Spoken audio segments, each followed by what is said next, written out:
네, 정치권 이슈 짚어보겠습니다. 국민의힘 박정하 의원, 민주당 이해식 의원 나왔습니다. 어서 오십시오. 안녕하세요.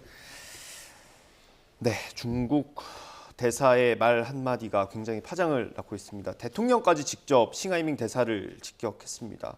우리 국민이 불쾌하고 있다. 그리고 이게 예전 인물인데 청나라 때 위안스카이까지 언급을 했습니다. 이 중국 대사에 대해서 대통령이 직접 이렇게 비판한 적이 있었나 싶기도 한데 어떻습니까? 대사에 대해서 직접 대통령이 언급했던 거는 별 기억이 없는 것 같아요. 네. 지난 정부에서 이제 문재인 대통령께서 일본 문제 관련해 갖고 직접적으로 뭐 죽창가 뭐 이런 거는 한 적이 있었습니다만은 직접 이렇게 대통령이 나선 적은 없었는데 어찌 됐건 간에 이제 그 얘기는 뭐 나중에 하더라도 이재명 민주당 대표가 싱하이밍 대사를 만난 과정에서 나왔던 발언 때문에 이제 논란이 시작이 되는데 네. 중국 본토에서도 이 건에 대해서 사실은 유연한 자세를 보이지 않고 오히려 이걸 좀 더 확대하는 듯한 지금 도발적인 언사들이 계속되고 있기 때문에 저는 뭐 대통령이 불가피 저렇게 우리 국민들의 이 들끓는 감정을 표현한 거라고 보여집니다.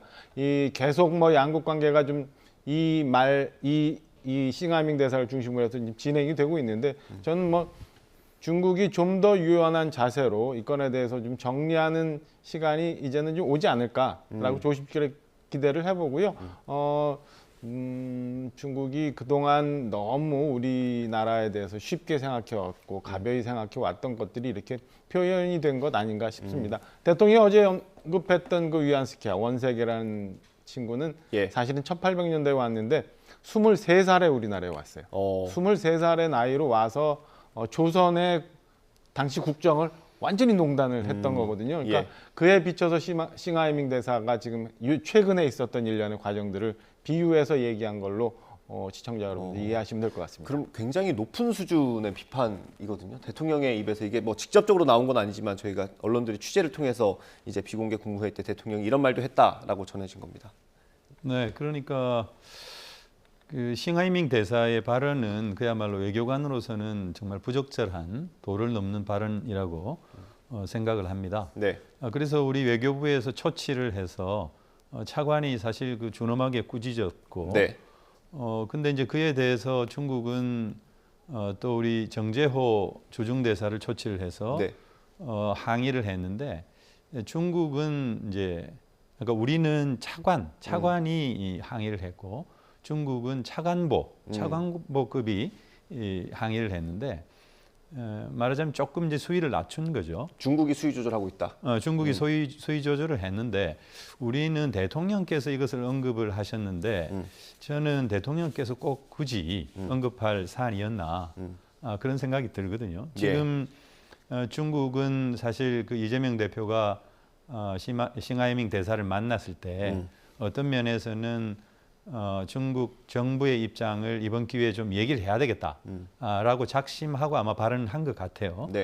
그런데 이것을 대통령께서 언급을 함으로써 이 자체가 좀 커져 버렸고 또 그런 면에서는 이제 중국의 어떤 일정한 그 전략이라 그럴까 그런 거에 이제 말려 들어갈 가능성도 있어서 대통령께서 언급하신 것은 좀 어떤 면에서는 굳이 적절하지 못한 게 아니었나 이런 생각이 듭니다. 장경태 최고위원이 오늘 라디오 인터뷰에서 이런 얘기를 했습니다. 이재명 대표가 더 외교를 잘하는 것으로 보여지기 때문에 거기에 대한 열등감이 표출된 거 아닌가 이런 생각이 든다. 국민들이 다 판단하고 계실 거라고 봐요. 제가 이제 굳이 이재명 대표의 싱하이밍 대사 만찬 초청권에 대해서 얘기하지 않으려고 했습니다만은 뭐 장경태 최고가 그런 얘기까지 했는데 우리나라의 민주당 대표는 의전 서열 7위 정도 되는 걸로 저는 알고 있습니다. 8위 아닙니까? 좀 8위가 뭐 7, 8위 정도 되는 것 같습니다.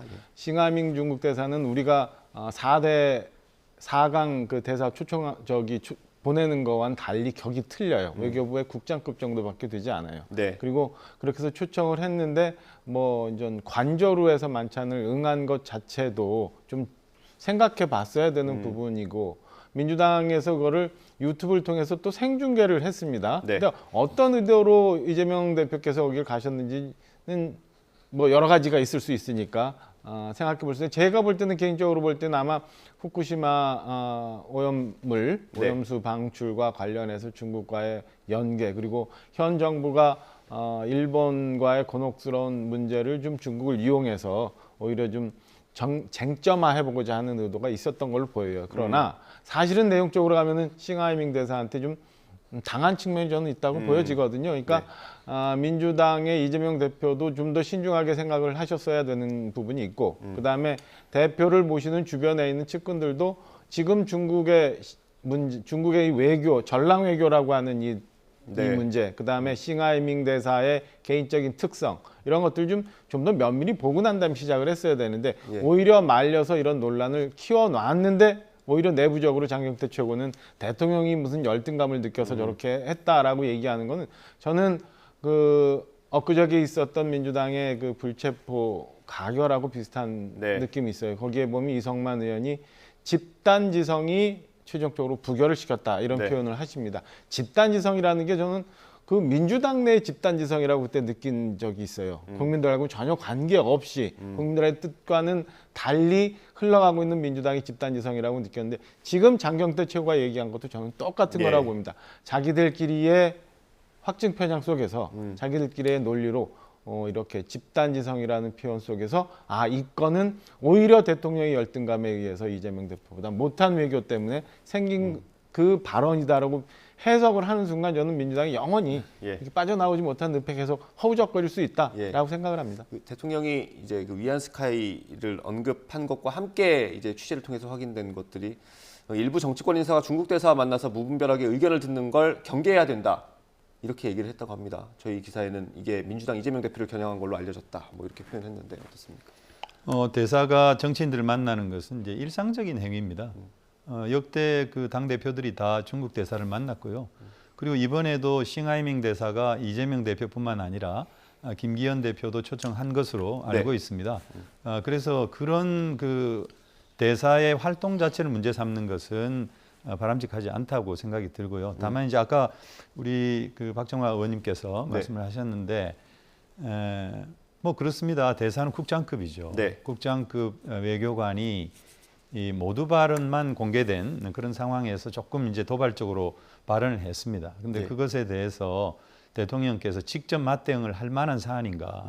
저는 어떤 면에서는 그 우리 대통령의 격과도 맞지 않다. 그런 생각이 드는 거고요. 그리고 이재명 대표 말씀을 하셨으니까 제가 뭐 말씀을 안 드릴 수가 없는데 지금 우리 이 경제가 정말 너무나도 힘든 상황으로 가고 있습니다. 15개월 연속 그 무역 적자가 생기고 있고 이것은 역시 그 중국과의 무역 적자 때문이죠. 지금 1분기에만 78억 달러가 이제 적자가 났는데 그리고 수출도 규모가 전년 대비 28% 감소하고 있고 반도체는 40%를 감소하고 있습니다. 이게 중국과의 어떤 그 외교 관계 32년 됐는데 그 이후에 무역으로 봤을 때 최초의 일이거든요. 그렇다면 이런 상황에서 결국 그 윤석열 정부가 어떤 전략적 모호성이라고 하는 것을 견지를 하면서 중국과 미국 그리고 어떤 경제적인 측면에서 실리적인 외교 이런 걸 통해서 경제 문제에 대한 어떤 현명한 대처를 했어야 되는데 너무 그 미국 일변도 그리고 한미일 삼각 군사 동맹을 통해서 중국을 군사적으로 포위하고 또 고립시키려고 하는 그런 전략 이런 것들 속에서 중국이 상당히 그 어떤 면에서는 강력한 견제를 해야 되겠다라고 하는 생각을 하게 되고 또 그렇게 되면 그것이 바로 경제에 직접적인 영향을 미치게 되는 거거든요. 그래서 지금 그 대중 무역 자체가 규모까지도 줄어들고 있는 이 상황은 윤석열 정부의 외교 정책의 실패로부터 비롯된 것이다. 이렇게 생각할 수밖에 없습니다. 이런 상황에서 이재명 대표가 조금 더 상황 자체를 조금 더 좀 개선해 보려고 하는 그런 의지 속에서 싱하이밍 대사 초청에 응한 것이거든요.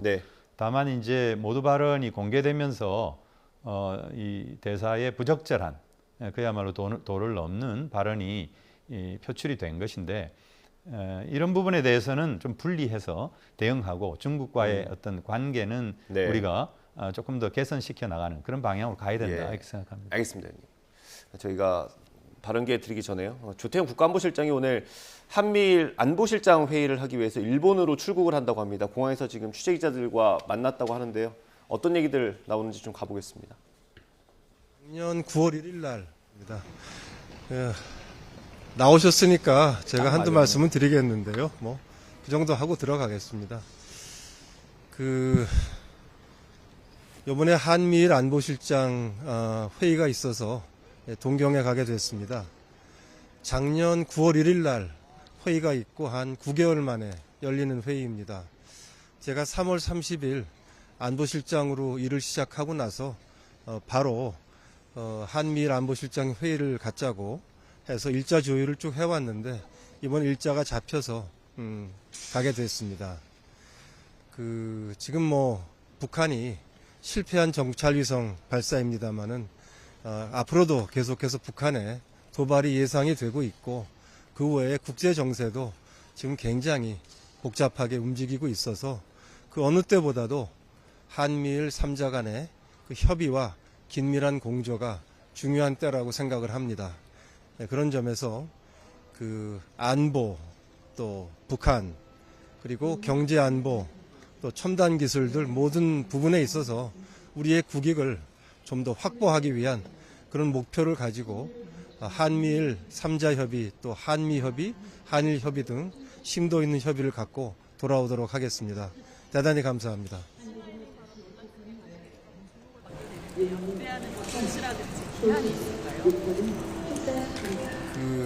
한중 관계에 대해서는 상호 존중, 또 공동 이익, 이 두 가지 핵심 키워드를 중심에 놓고 한중 간의 관계를 발전시키자, 또 건강하게 발전시키자 하는 것이 윤석열 정부의 변함없는 입장입니다. 그런 점에서 한중 관계의 건강한 발전에 도움이 안 되고 역행하는 그런 일들은 없어야 한다라고 저희는 생각하고 있습니다. 감사합니다. 더 이상 뭐 드릴 말씀이 없고요. 제 말씀으로 가름해 주시면 감사하겠습니다.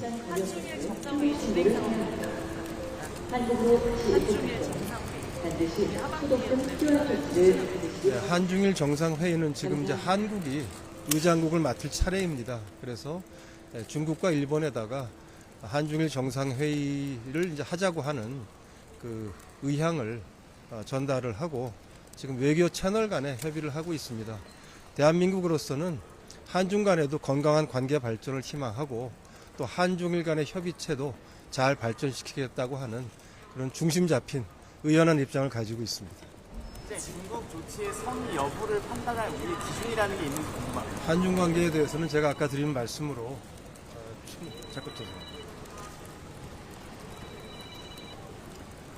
한중 관계에 대해서는 제가 드린 말씀으로 우리 정부가 가지고 있는 그 원칙과 입장을 잘 아실 수 있을 것입니다.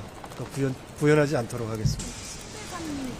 신대사 바로 관련 한중일 정상회의 개최에 영향을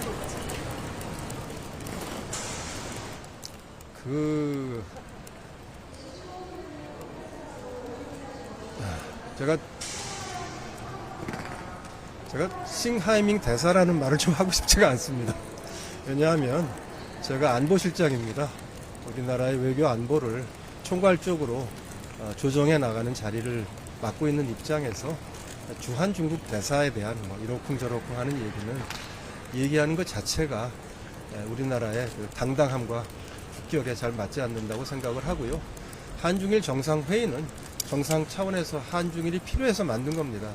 그렇기 때문에 그런 차원에서 공동의 이익이 되기 때문에 중국과 일본이 우리의 이제 의장국으로서의 어떤 요청에 부응을 해서 올해 중에 열릴 수 있기를 저희가 기대하고 있습니다.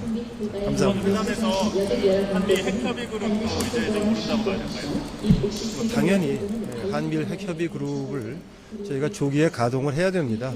그 문제도 충분히 논의할 수 있는 기회가 될 것입니다. 한미일 회담 의제인가요? 아니면 한미 양자회담의 의제인가요? 한미 양자회담의 의제입니다. 한미 핵협의 그룹입니다.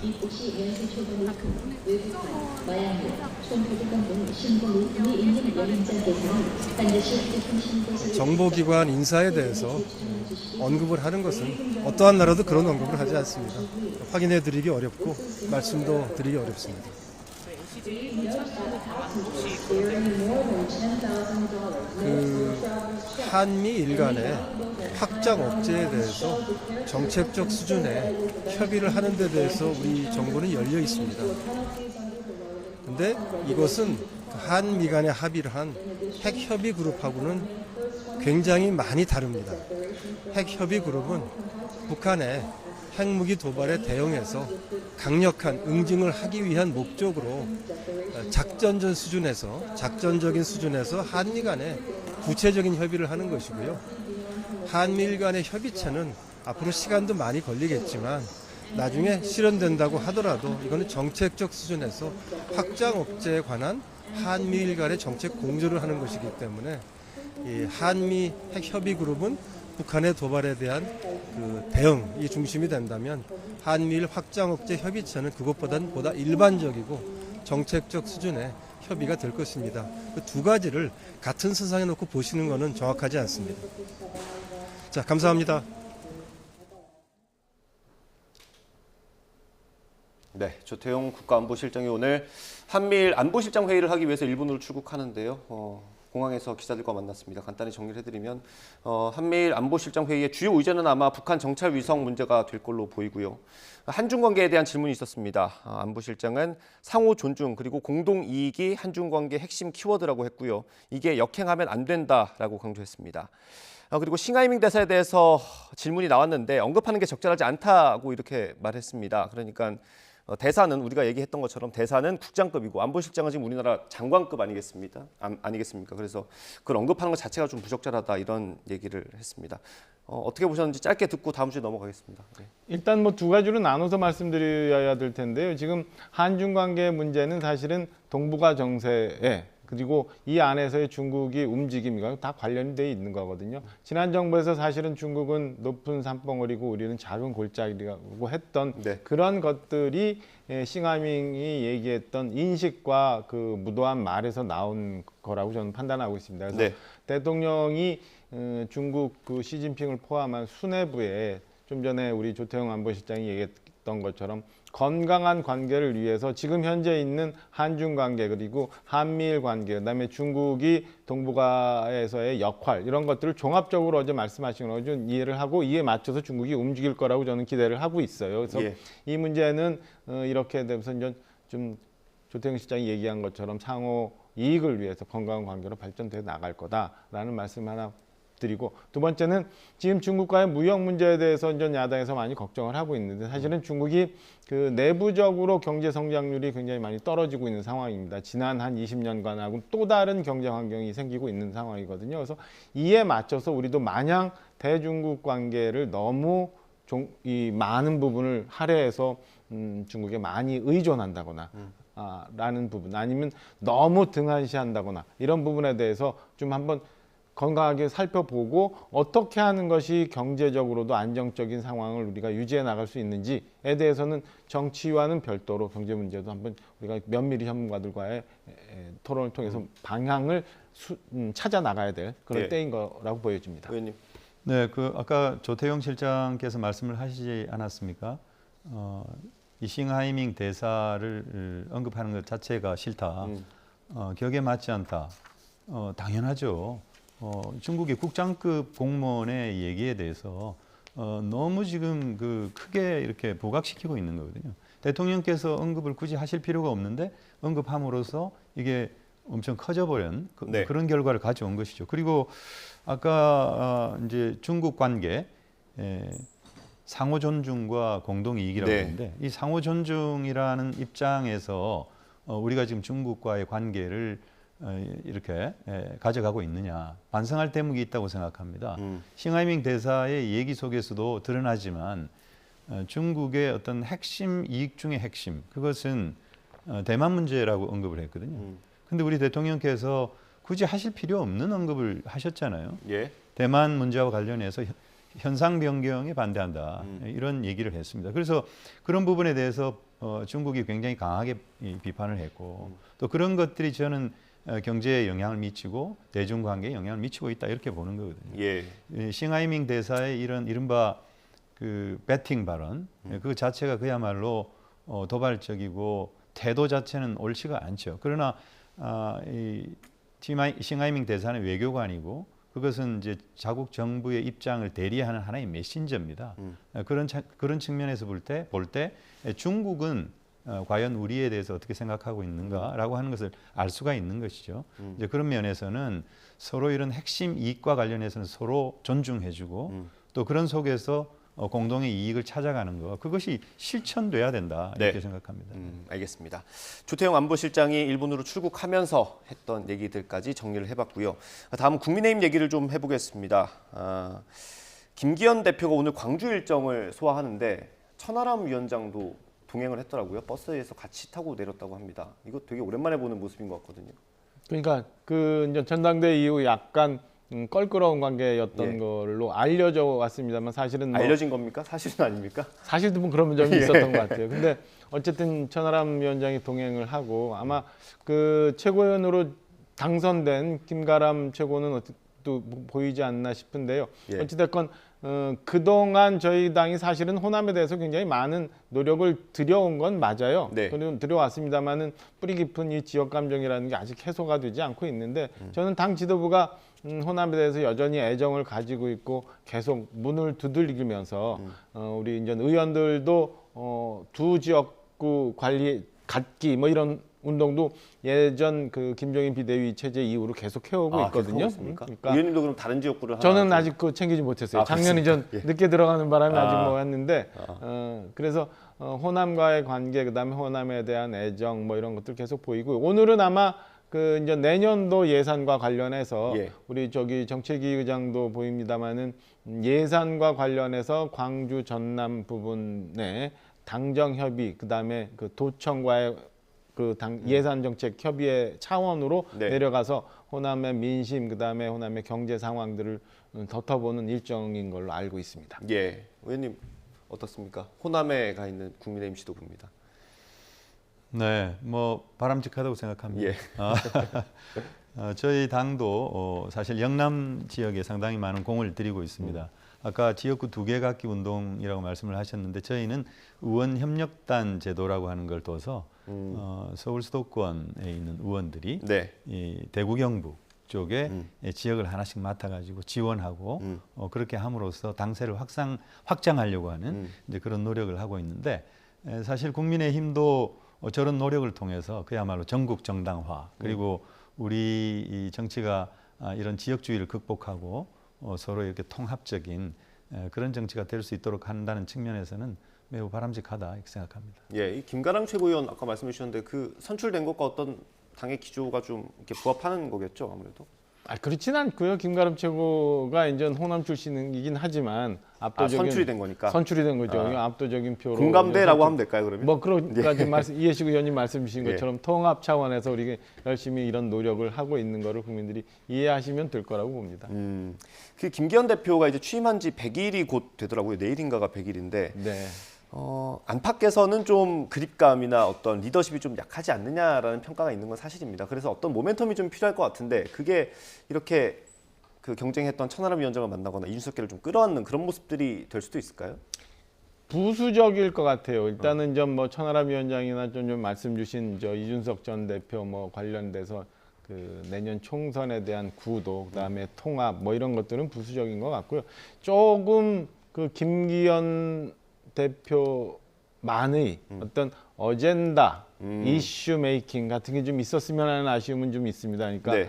전당대 이후에 뭐 당이 이제 혼란스러운 상황을 비대위 과정 거치면서 지금 좀 많이 안정이 되었으니까 향후 그러면은 우리 국민의힘은 국민들을 위해서 어떤 모습으로 나갈 건지, 나 김기현은 어떤 모습으로 정치를 개혁하고 그 다음에 국회를 이끌어 나갈 건지 이런 비전. 그래서 국민들한테 어떤 삶을 보여줄 건지에 대한 그 어젠다를 좀 던져주시고 그에 대해서 정치권 내에서 건강한 토론들이 좀 이루어지면 좋겠다라는 아쉬움이 좀 있어요. 그래서 민주당 저희가 뭐 혁신위가 이미 저희 당은 활동을 해서 안건을 올려놨습니다만 네. 이런 혁신위 활동도 한번 다시 고민을 해보고 혁신위가 지금 계속 가동이 되고 있습니까? 이미 끝났죠. 저희는 최재형 혁신이 혁신위. 끝나가지고 이제 그 몇 개의 안을 대선 제출을 해놨는데 그거 말고 또 다시 뭐 어쨌든 정당이 개혁하는 방법, 네. 그다음에 정치가 개혁하는 방법에 대해서 그건 뭐 꾸준히 매번 논의를 해야 되는 거니까 그런 것 중에서 정말 김기현표 어젠다가 하나 좀 만들어지면 네. 지금 말씀하신 것 같은 그 그립감이 약하다, 네. 아니면 뭐 지금 당 지지도가 정체다, 뭐 이런 것들은 해소되지 않을까라는 생각이 예. 좀 있습니다. 뭐 내일이 100일이라서 평가를 좀 해주실 수 있을까요? 다른 당이긴 합니다만.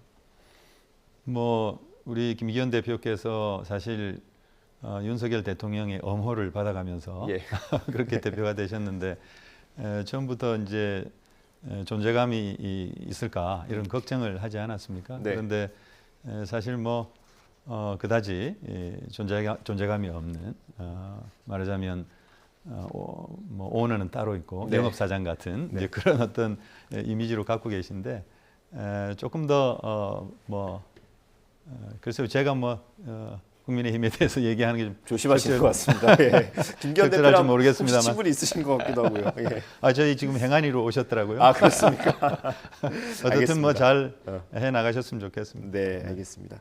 오늘 한 5분 정도 남았는데 마지막 주제 다뤄보겠습니다. 오늘 대정부 질문이 사회 분야더라고요. 아무래도 노동 관련 이슈가 좀 많이 나올 것 같은데 대통령실과 정부 여당이 집회 시위를 좀 일부 제한하는 방안을 추진하고 있지 않습니까? 근데 그거를 국민 제안, 그러니까 국민 참여 토론을 실시하기로 했더라고요. 이거는 여론을 일단 듣겠다, 들어보고 결정하겠다, 뭐 이런 취지로 그냥 표면적으로 그렇게 이해하면 되겠습니까?